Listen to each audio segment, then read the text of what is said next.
When you have such amazing transformation after transformation after transformation after transformation, literally one post gets you 4 clients. Yeah. So here's the thing. If you have an amazing product and you're posting it and it's something that continually shows that it's amazing, you don't really have to go, oh, I got to go do this. I got to do this. I got to do this. I got to go do this. I got to do this. I got to do this. Yes, I still have to go DM people. Yes, I still need to go post regularly. Yes, I still need to continue to add value. But it's one of those things is like when your product is really that good, it builds a life of its own.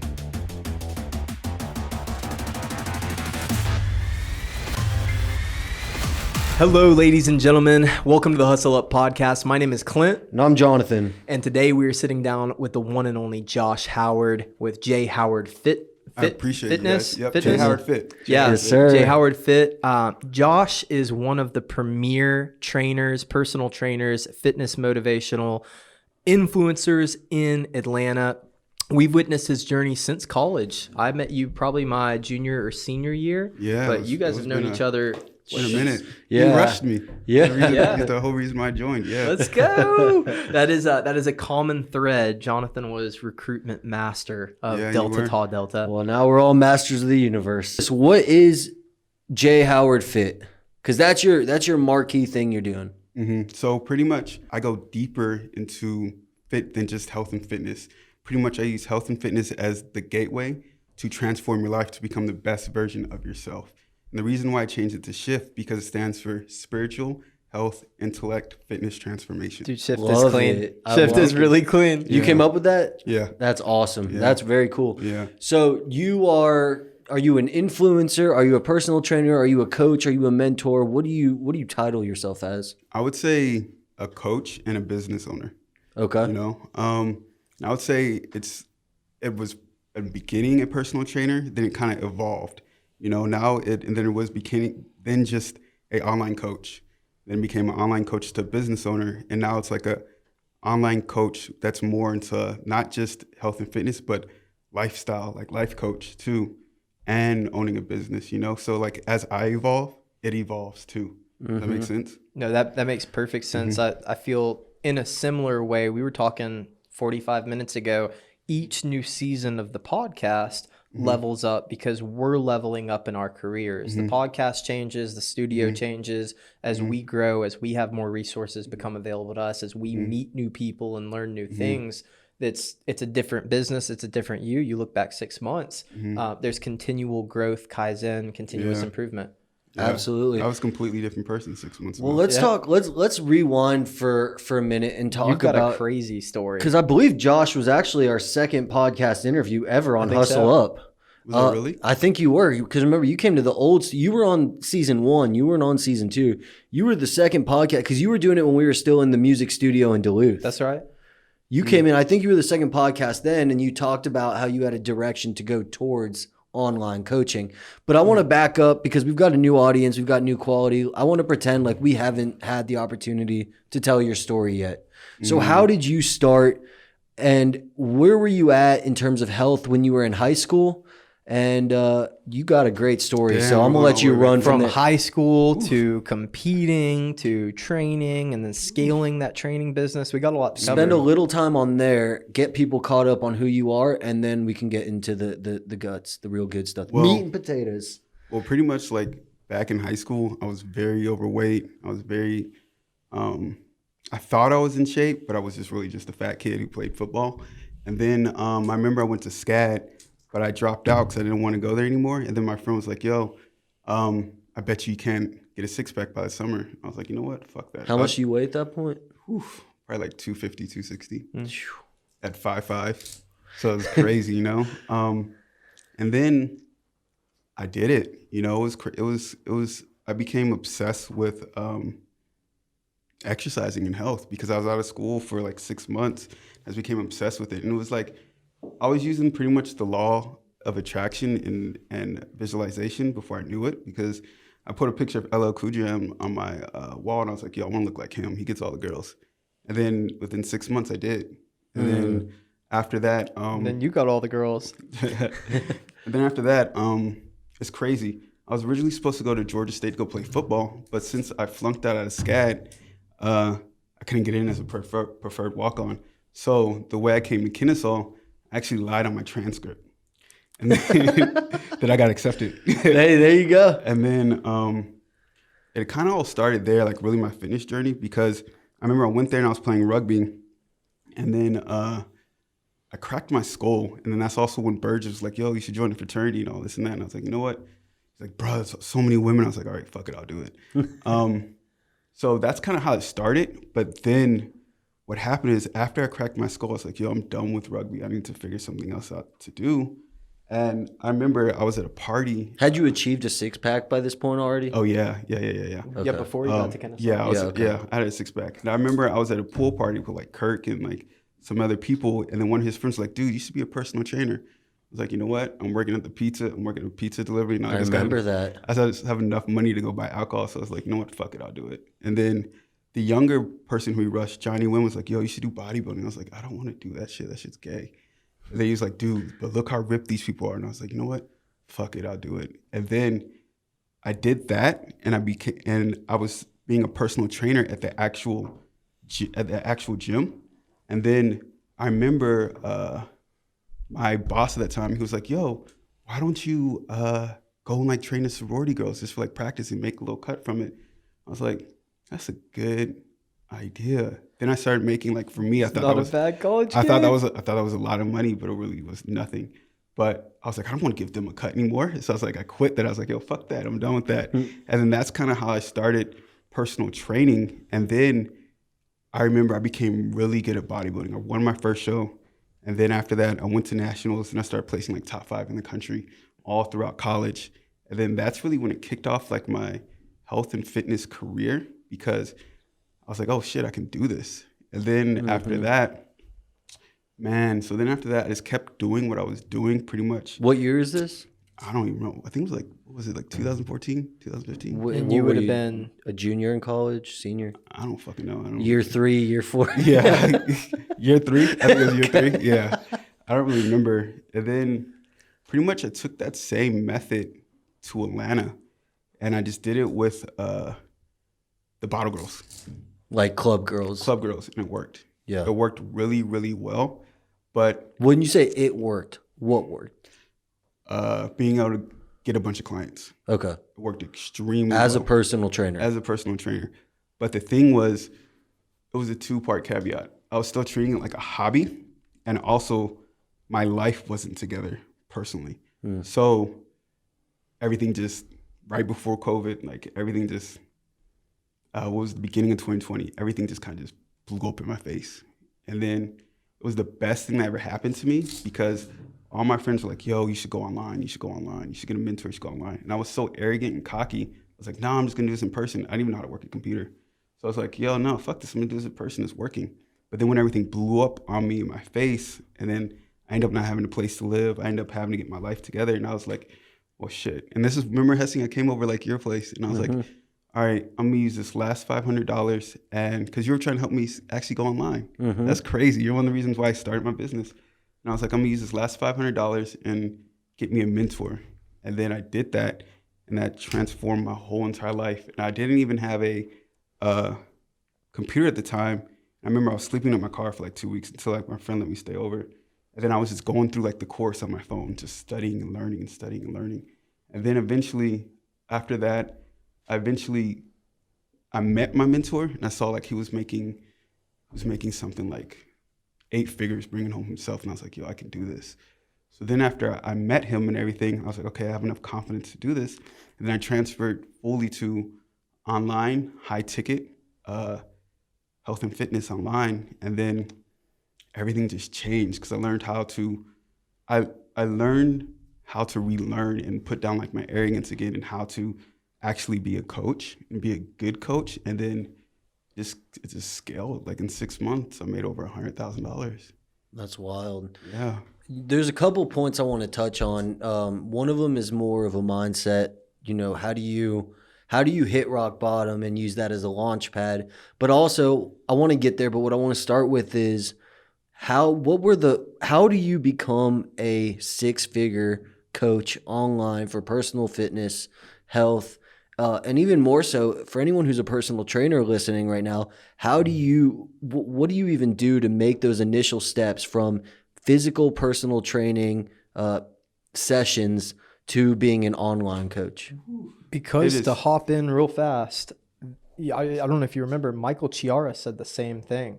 He said once he got the mentorship and invested in himself and his business and his future, it skyrocketed from there. It skyrocketed. It's so much that goes into it. Like, it's completely different than in person because you got to constantly acquire new skill sets and adapt and everything. So like pretty much you have to be, it has to feel like you're there in person, but you're online. And on top of that, you have to have the skill sets of actually running a business. So you need to know the systems to like how to do sales calls, how to do get leads, how to do your expense sheets, how to make sure your clients are always happy, how to continue to improve to make sure it feels like a community. So it was completely unlearning everything I knew and then relearning it a whole different way. Well, let's extrapolate piece by piece from that.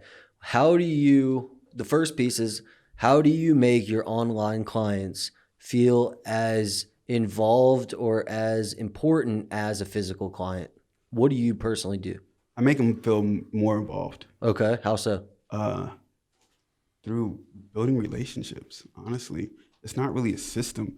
And that's the reason why some people are so successful, some people aren't. That's the reason why my clients have such amazing transformations, because I don't treat them like a number.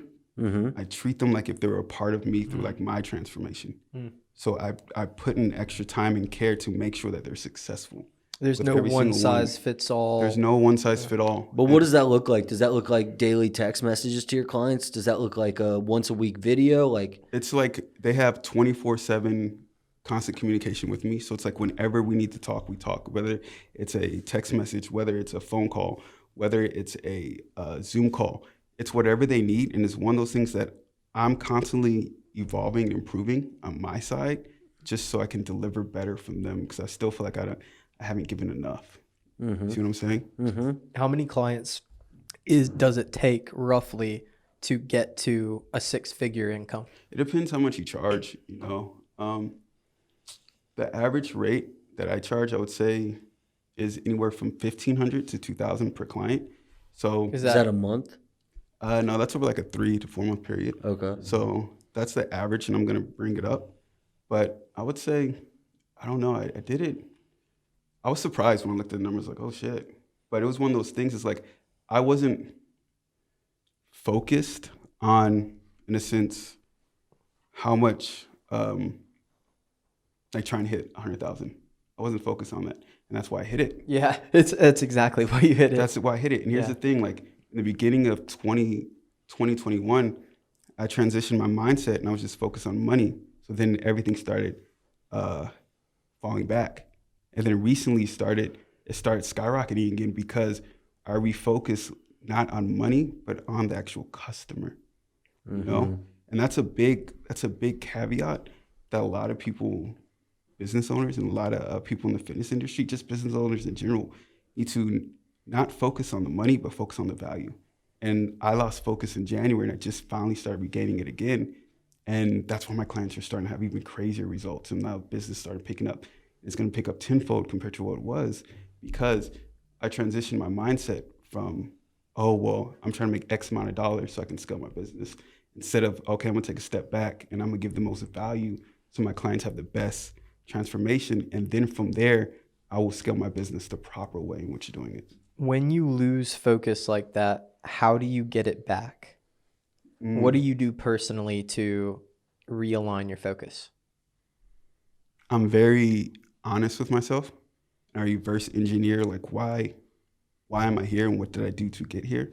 And then I take full responsibility for everything that happens. And then it's one of those things, it's like, I'm willing to,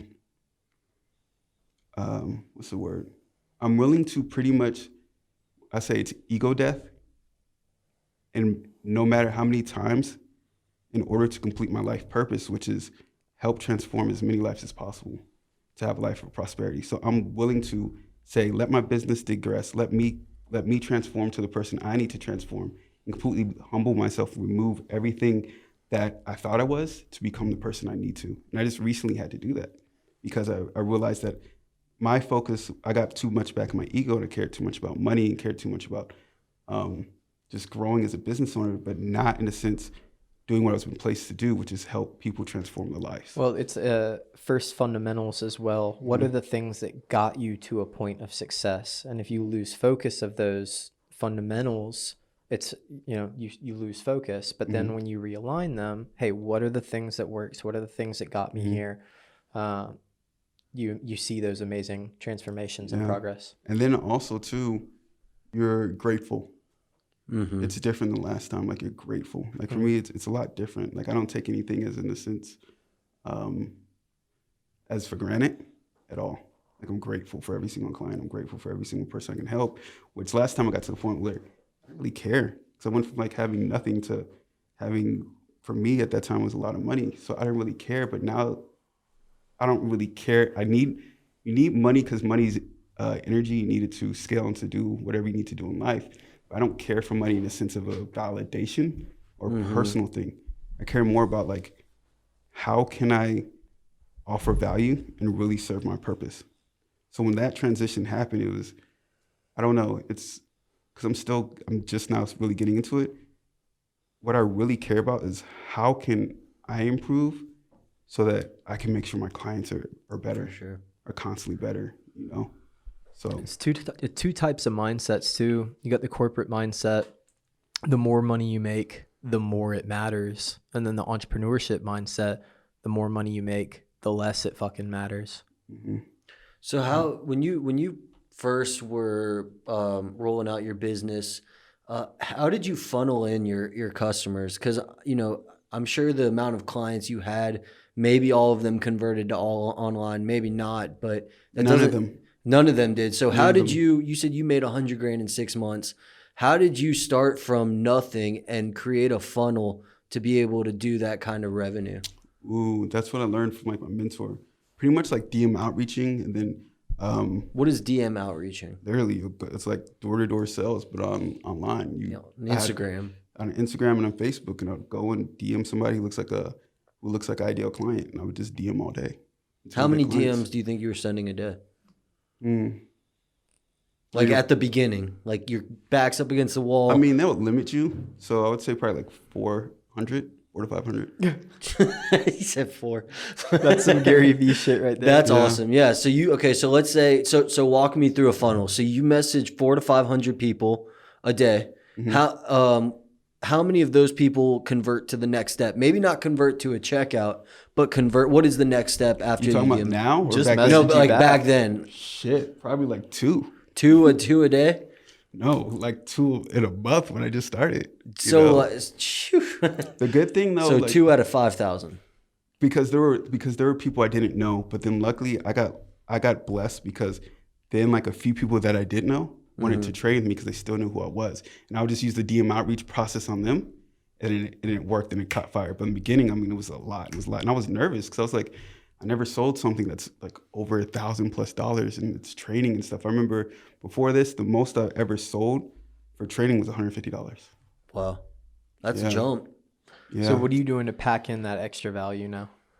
Ooh, man.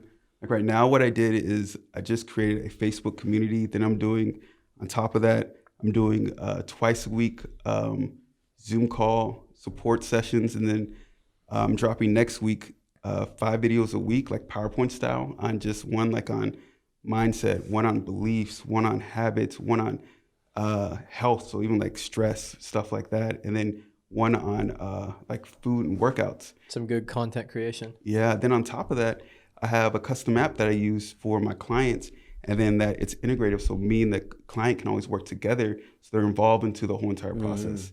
And then on top of that, I have process of what? The process of their workouts. Okay. So they're involved in that whole entire thing. And even they're involved in the process of the nutrition part. I create the nutrition however they desire, that it's successful for them to do.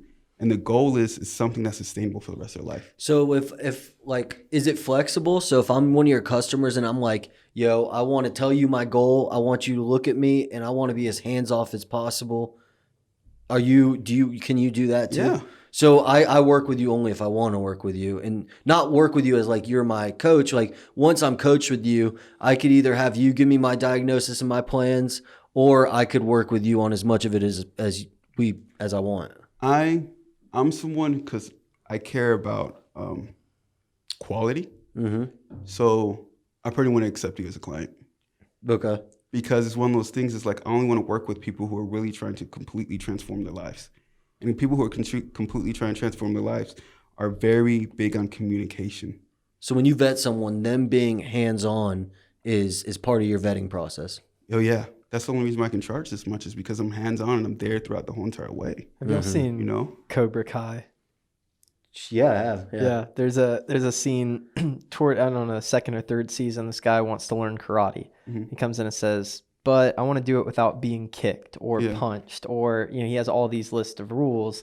And if you have a client come in and say, "Hey, I want to completely transform my life, but I don't really want to diet or work out or put in that work." Not so much that, it's more I trust you on what you could tell me for my fitness plan and for my diet more than I think I could help contributing to you. But here's the problem with that. I don't know your body as well as you know your body, and my job True. isn't Okay, just fair. my job isn't just to get you in shape. Yeah. My job is to transform your life. So if I'm sitting there telling you what to do every little step of the way, and there's no critical thinking and there's no interaction, then as soon as I'm finished, Yeah. you're fucked. Remove you Right. from the equation. Yeah. My job is to make sure that you never need help with this again. Eventually, you Yeah. want everybody who comes through your system to stop using you at some Yes. point. And not only that, I want them to stop using me, and they go help transform other people's lives. Yeah. What are the three biggest keys someone who's getting into being a fitness coach or making that transition from personal trainer to fitness coach? What are the three keys they should know to make that jump and make it successfully and make it effectively? That's big. They need to learn first how to. They need to first learn how to know this high income skill sets of running a business.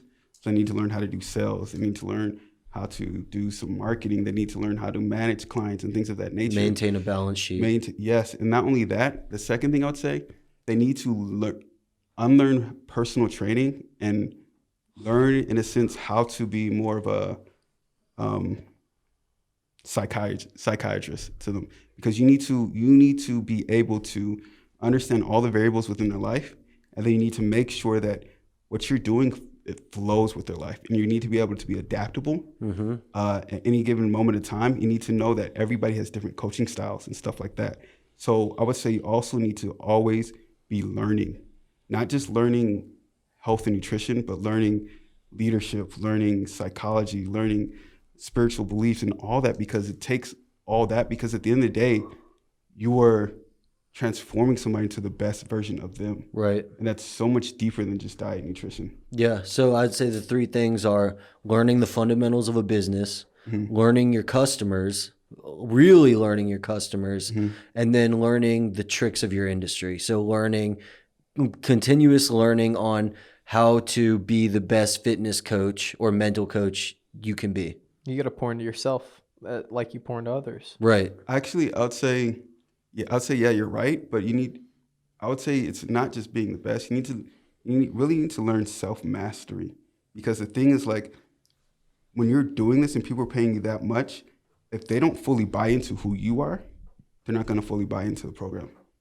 So you need to lead by example. And that's something that the reason why, like, my business started falling off in January, because I wasn't completely leading by example. But now it's one of those things I lead by example because the walk of my life, So it's easy for them to relate to, because I understand what they're going through, and they understand, like, I'm leading by example. So there's no, in a sense, there's no, like, two different Joshes. There's no, in a sense, like, oh, I'm trying to sell you, or there's no, in a sense of, like, I'm just trying to take your money, or I am false, Right. So and that's a huge thing, because you could have the best diets in the world, you can have the best workout plans in the world, but if they don't fully buy into you and don't trust you, it doesn't matter.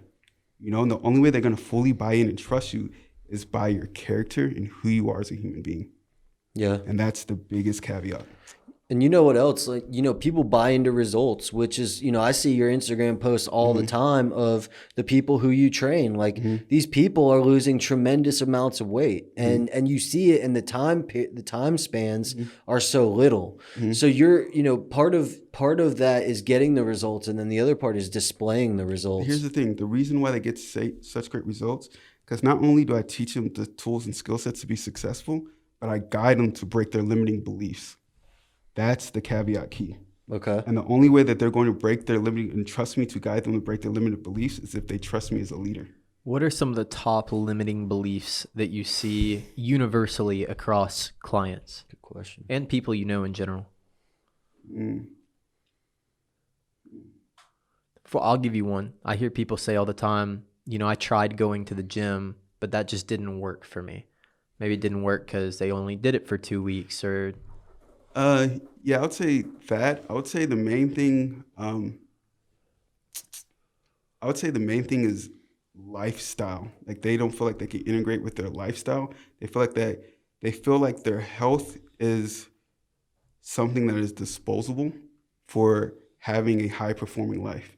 And another thing that I realized, Like I'm successful in business, so why do I need to be healthy? Is that what you're talking about? Like that kind of mindset? I don't They have don't time have to enough work time. out They don't have enough because time. I'm out here making money. or Yeah. it's one of those things. A lot of guys, usually with women, they try to take too much control, and they're too stressed. And the thing is, like, you have to reprogram their metabolism, so they have to take a step back before they take a step forward. And a lot of times they're not willing to do that because they're scared. With men, it's a lot of times putting down their ego. And the thing is, like, they spent so many years in a sanitary lifestyle that they don't really know how to be a man anymore. What does that mean, sanitary lifestyle? So pretty much it's like they party and drink all on the weekend. They go to work and then they come back and they sit on the couch, watch TV. And a lot of times it's like they're not really a man anymore. Like they're not really taking charge or anything like that because they feel like they've done enough. Sedentary. Sedentary. Sedentary. Got Sorry it. about that. But they feel like they've done enough. And the thing is, like, you haven't. Yeah, you ain't paid haven't. them dues yet, son. You got to continue to Build an elevate. infrastructure of You gotta- safety and security for your You have to do family that. and friends. And the thing is, like, they don't understand, like, your health is the most important thing. Yep. Because when your health is aligned, you can accomplish anything else. I've heard a lot of things in this life are outside of our control, but health and wellness is one of the few that is completely within your control and only in your control. What you put into your mouth, the amount of time that you make to sweat, those things boil down to you and only you. I don't think anything in your life is out of control. I think you're in control of everything because it all starts with your internal state. Can you control the weather?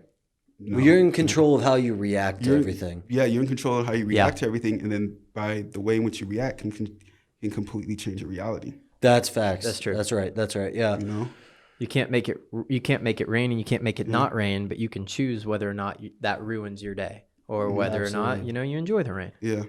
So when a client's having limiting factors with you, how do you kind of therapeutically help them talk through it? Like, do you go with the tough love? Do you go with the good cop, bad cop? Like, Even if we're just talking about, hey, I don't have time to work out. I'm out here making money. What's it? Everybody's different. You have to, because you got to understand, like, psychology. You got to approach everybody differently to understand, to get to them, to understand, to, like, where their self-image is.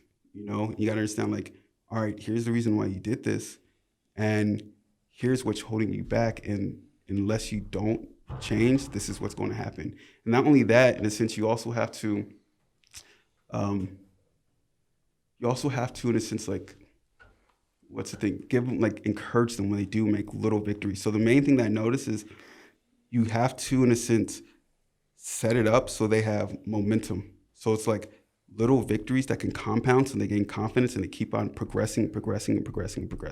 So it's one of those things you don't try to bite off too much than they can in the beginning. You gauge it by each individual person, but you make it in a way that they can be successful. So then the success continues to compound. So they want to stay more successful. So in an instance, it'll be something like, all right, when you wake up, I want you to go on a morning walk, and then I want you to eat like a healthy breakfast and have a water. For some people, that's all I need them to start for the first 2 weeks. Then, okay, now we're going to add like workouts while you're working out at home.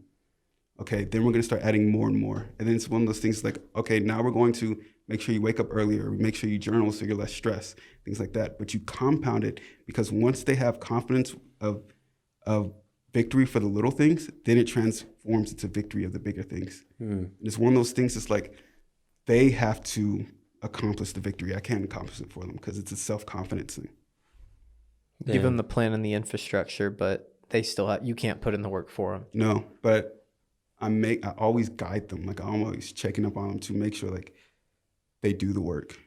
How do you keep them accountable? Like I get checking up on them, but do you check them? Yeah, if they're not doing it, yeah. How do you know if they're doing it? Because on the app and stuff they have, I'm able to track everything. Okay. I'm able to track like their food, like what they're eating. I'm able to track if they did the workouts or not. I get messages and I know all the time. Give you a notification if somebody missed their shit that day. Yeah, and then also like I know if they check in or not during the week, or also I know of how much they communicated or not. Yeah.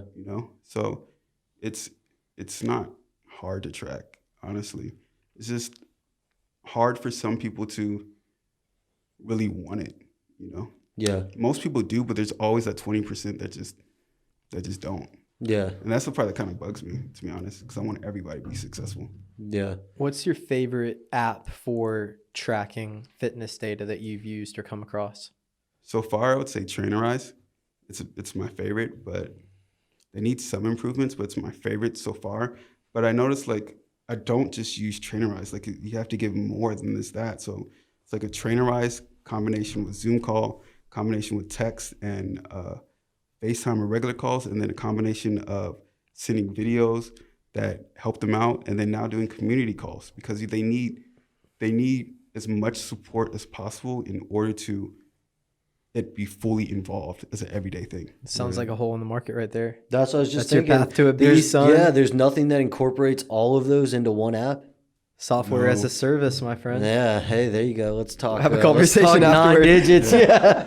So that's the goal, man. That's something we've been talking about, is taking holes in markets like this in different industries and using low cost, like building a low cost software to create a subscription service that, I mean, now everything's got something called an API. Yeah. And an API is a software key that lets you transfer data from. It's a plugin. It's a plugin. Yeah. And so you can really just make a backbone of a software, API in Zoom, API in blah, blah, blah. Yeah. And now you got, something you could charge every trainer in the globe $10 a month for. But anyway, all right. So that's good. I think we've got a good how-to on building a coaching infrastructure and scaling it up.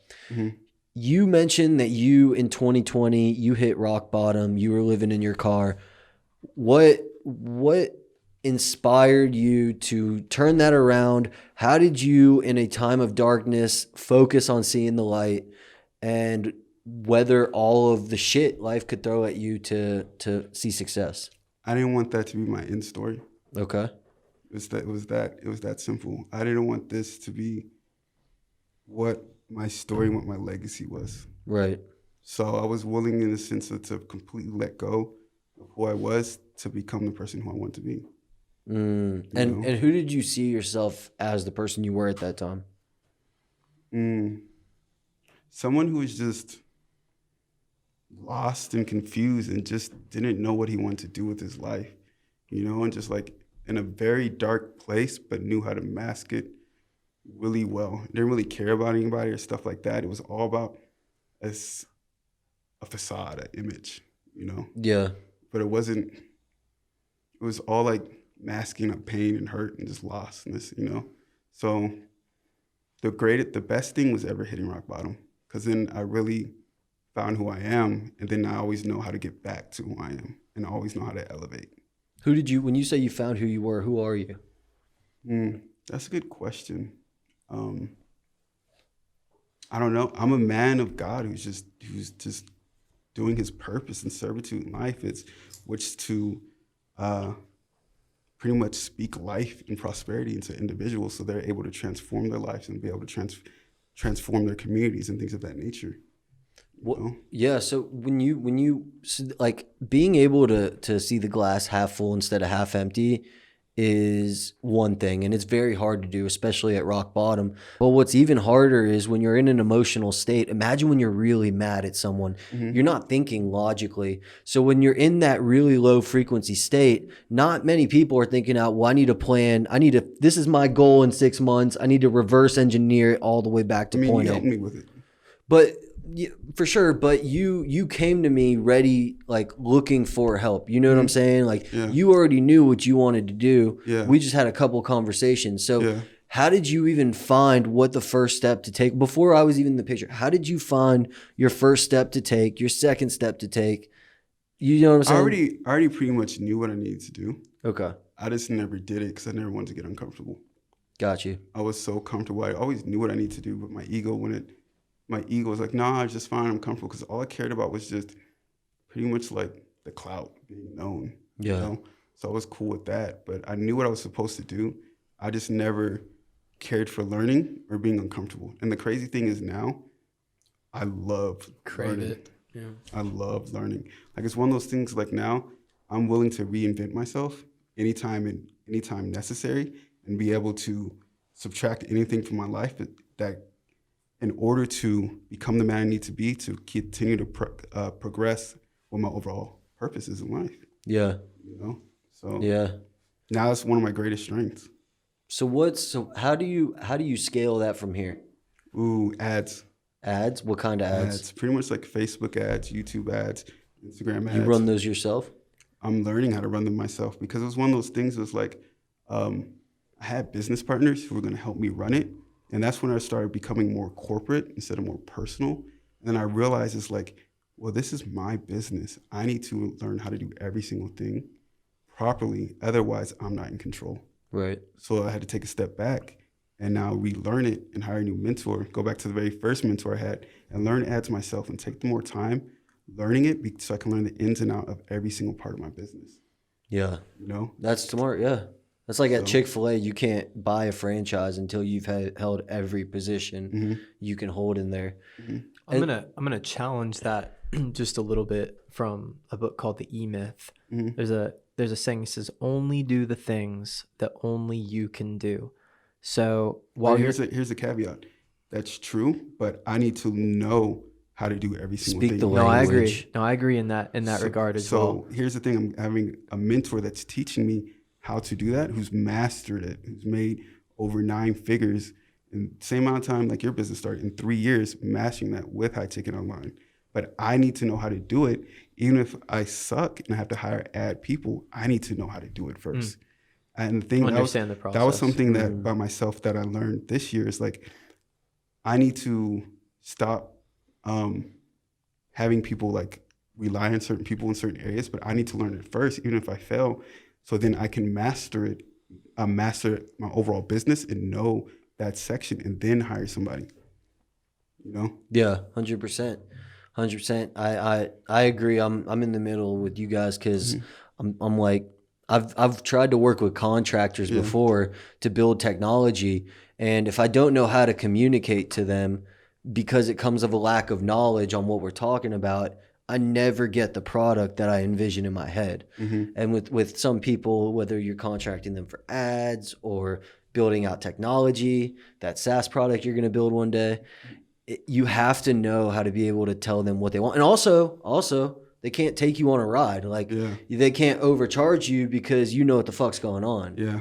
So I think that's like, you don't have to specialize at everything. You don't have to be the best at everything. But you need to know how to at least do talk everything. the lingo. Yeah, you talk at the talk. You at least need to first know everything about your business. Everything I learned from Google Ads came from hiring badass Google Ads managers and then staying on them relentlessly. Hey, if you die, if we ever stop working together, no offense, I need to know what you did. I need the passwords. I need to understand the process. And there's always this guard up, because people don't want to teach you something and then say, oh, well, we don't need you anymore. But it's quite the opposite. The people that poured into me and taught me, hey, here's what we're doing. Here's how we're thinking about it. Here's our plan of action. I continue to work with longer because it never was about booting them out as much as I'm on a path for continuous growth. And that's that thesis for Gary Vee's book, Jab, Jab, Hook. Yeah. Add value, ask for value. Yeah. But the thing is like I had 2 business partners until like I just recently dissolved that business and now I'm doing my new business name. But it was one of those things, it's like I didn't know anything about ads or really about like financing with the business and all that. And then I realized like, yo, I'm not in control. They're in control. And it was one of those things like that's what they're all about. Okay, we need to produce money. We need to produce money. We need to produce money. And it was taken away from the value and also what I was really trying to do. But also I knew I wasn't in control. You know, like, because I didn't know how much certain things cost. I didn't know certain numbers. And I realized, like, it was costing me, and what I was going to put in was 10 times the amount of what it really actually cost. And after that, I was like, okay, I need to take a step back, go back to my original roots, learn the value to give to the clients, and then also at least learn how the numbers in the market works. So then if I hire somebody, I know that I'm not going to take advantage of any part. For sure. Exactly. Yeah, that's what you got to do. So or in your early days, we're looking at 400 cold approach DMs a day. What are you doing now for marketing? Obviously, you're getting ready to run ads. You're in kind of a learning phase for that. I see you posting your content at least weekly, right? What are you going to events? Are you, you said you're making your Facebook group. Like, what kind of things are you doing to not only get new impressions and new people to view your content, but funneling them to be an engaged consumer? Even if they're not a customer, someone who follows you, and maybe when they get to a point to when they're ready to hire a coach, you're already fresh on their mind because they've been following your journey. They've been engaged with your journey. Being authentic and being a great fucking coach. Okay. That's really when you. But how do you display that? Boy, he's on this podcast right now. Well, that's exactly. So that's one way. But it's simple. Like when you have such amazing transformation after transformation after transformation after transformation, literally one post gets you 4 clients. Yeah. So here's the thing: if you have an amazing product and you're posting it, and it's something that continually shows that it's amazing, you don't really have to go, oh, I gotta go do this, I gotta do this, I gotta do this, I gotta go do this, I gotta do this, I gotta do this. Yes, I still have to go DM people. Yes, I still need to go post regularly. Yes, I still need to continue to add value. But it's one of those things, it's like when your product is really that good and you know that you would buy it yourself and it's consistent results, it's pretty much at the point, especially when you guys see it consistently after consistently after consistently, right, it builds a life of its own. So just double down on what works. Be a master at what works. Yeah. Be a master like of your that. craft. That's hard. Do you know Wes Watson? Oh, yeah, I've heard of him. He is the fucking shit, but he's all about practicing his own program. And every day he runs his program, strict discipline. What is your personal program like? What kind of work are you doing? I wake up at 4 a.m. every single morning. As soon as I wake up, I do my gratitude for 10 minutes. Gratitude for what I'm grateful for. I open up my journal. I read what I wrote down the day before. Then I go have a light breakfast. I go work out from 5 to 7. I come back, and then I read for an hour. Then after I read, I write in my journal again, pray. Then I do a self-development call, literally from 9 to 10. Who's that with? It's this thing called like Mornings with Nano. It's like self-development, stuff like that. And then from 10 to usually 9 o'clock, then I work on business. But first I make sure I completely fill up my cup so I'm authentic going to the day and approach. You've already got 5 or 6 hours of filling up your own cup before you're pouring into others. Then another 8 or 9 hours pouring into others. Yeah. But you have to have that your cup really fills up in order to be in a state of gratitude and serving others. Does that make sense? Mm-hmm. And if you're waking up at 4 every day, roughly how much sleep do you find that your body needs in prime condition? For me, I'd say I can do probably about 5.5, 6. 5.5, 6. Sustainably? Yeah. Yeah. Do you still go out? Like, do you have a social life? Right now? Yeah. No. Why not? Because I'm very into like energy and vibration and stuff like that. And I want to make sure I show up at my best 24/7, so I don't do stuff that are like lower vibration or stuff that throws me off what my purpose is. What's lower vibration to In you? a sense, like chasing girls, drinking alcohol. I don't chase girls at all anymore. Yeah, But yeah. it's one of those things. It's like when your energy becomes so magnetic, you don't have to chase. Absolutely. Because I'm so centered in who I am now that I don't have to chase or do anything. And it's one of those things. It's like I don't care about what other people are doing because my goal is just becoming better and better every day so I can give and give more. Yeah. You know? Yeah. So I had to really pretty much let go of my old life. You know, I still like hanging out with people. I still like doing all that, but I knew for the time being, I had to let go, you know? Yeah, the main thing for me from like last year and this year is like I had to let go of Adderall because I realized that was not, we're souls in a human body. Right. And I was too human and my brain was too much in control and I was too much overthinking instead of doing what was right from the feeling and really being centered and grounded. Yeah, you cut out the spirit. Yeah. So I've heard that happening a lot with people who take Adderall consistently. I had to stop taking Adderall. I had to stop taking it. Like, and to your point, you know, for people who are hearing, well, we're human beings and energy and all that, you know, like we talked about this in the meeting earlier today. We're human beings where the human is the animalistic part and the being is the spiritual part. Mm-hmm. So every day is an oxymoron conundrum of where spirit's living in a human crazy body. Combination. A crazy mm-hmm. One that polarizes but also engages in ways that we can't even fathom. And so when you take one that exacerbates one side, like Adderall, it exacerbates your animalistic side, your cognitive brain, how you think logically about things, but takes away from your spiritual, what some people would call a gut feeling. It can put you in a bad place. I agree. And or even a reliant place. And that's even worse because, you know, like being reliant on anything, you know, and that's why making that cut, or not that cut, that head turn, that transition from focusing on cutting out low frequency activities to focus on high frequency activities, because that echoes through in how you communicate with your clients. Mm-hmm. That's an important thing that I think coaches really, anybody, but coaches specifically. Anybody in a leadership position. Anybody in a leadership position, exactly. You have to be practicing what you're preaching. I agree. And if not, like, it will get felt. It will. It's an energy thing. You can't fake it. I got one for you. Black coffee, hot or not, high frequency, low frequency. What are your thoughts? I don't really know. I mean, I don't drink coffee. Do you do caffeine at all? Every once in a while, but I started cutting it out. Like I started tapering it out. Okay. Because I don't know. I just don't like it. I don't really need it anymore because it's one of those things. Like when I start getting really centered, like I don't get what's it called, burnt out anymore. I used to always get burnt out. I don't get burnt out. Do you drink? Right now, I haven't drinking since Valentine's Day, so not really. I'm supposed to go to Tulum at the end of this month, and I might drink there. But besides that, no. Yeah, we're headed to Tulum soon. Man, as we get close to wrapping up, one thing he always asks people is, do you have anything that you wanted to talk about or wish we asked you about that we didn't get to?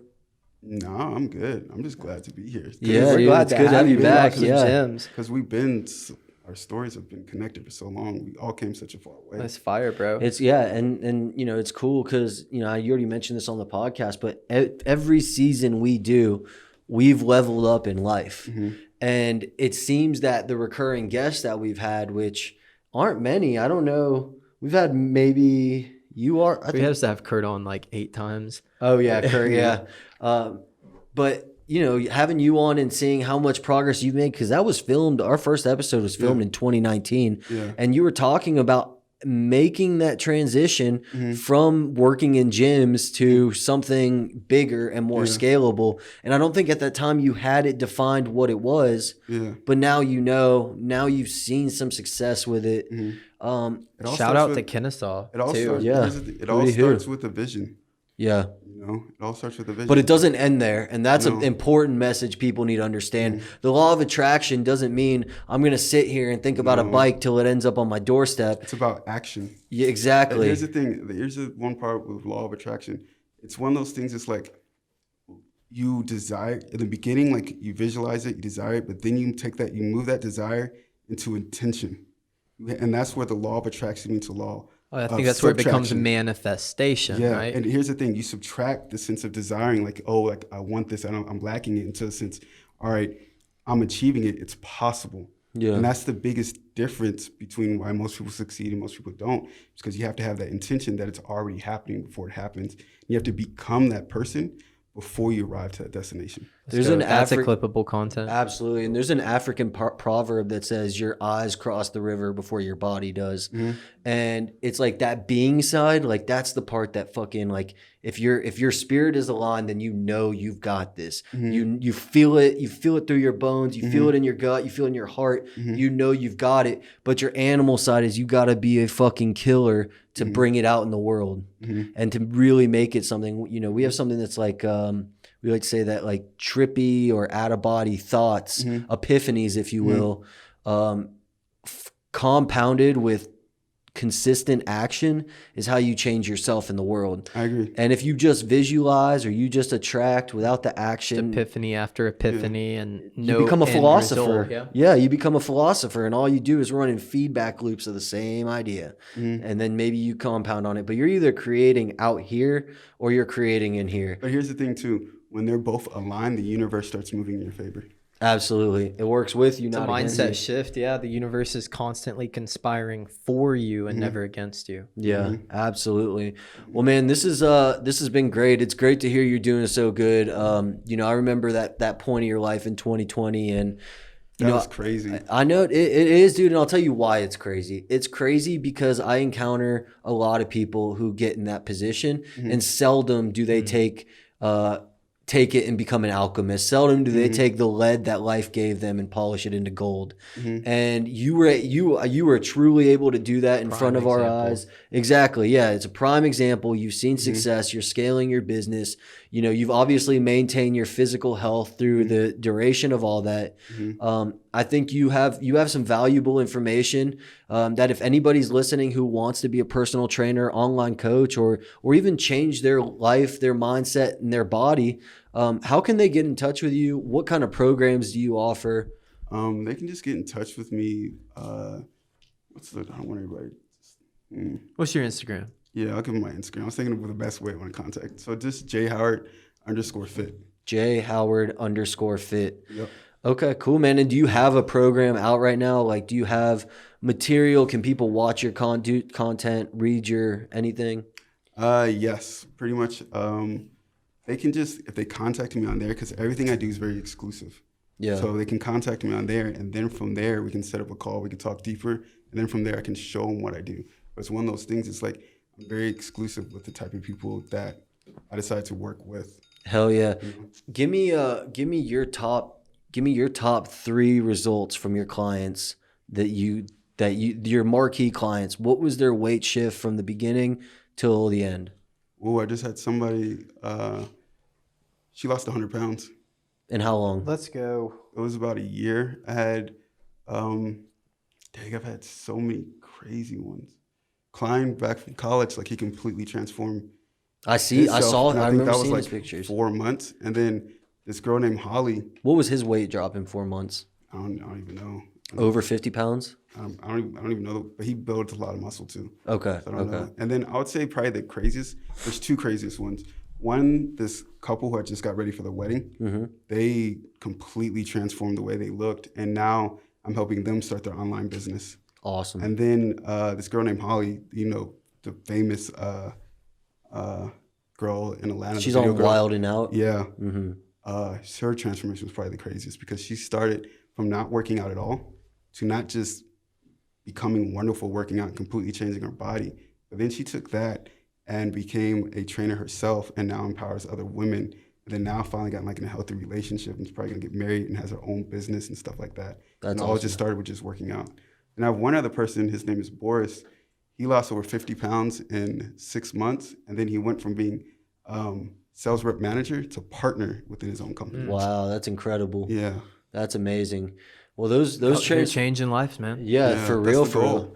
For real. And the reason I asked you that is because, like, you know, we see your results on social, and someone listening for the first time, it's important to know that we're not just bringing an old fraternity brother in here. We're bringing someone who used to train sorority girls, then train club girls, now trains celebrities, as well as runs an online coaching, and changes lives. Like puts himself through the ringer every fucking day. Wakes up early, sticks to your program, embodies the lifestyle and the hippie hustle. We're about it, man. It's amazing, man. You dropped some gems. So we appreciate you coming Appreciate on. y'all. You've made a big jump from season 1 hustle up to season 3 hustle up. Love to see how it goes. Season 5 hustle up. That's crazy. Hopefully we'll be in the top of a skyscraper doing that next one. You never fucking know. But man, thanks again. We really might. Yeah, we got a lot of solid clippables from this. So guys, you know where to find us at HSTLUP, www.hstlup.com. You can find him at jhoward_fit. I'm Jonathan. I'm Clint. Until next time, hustle up.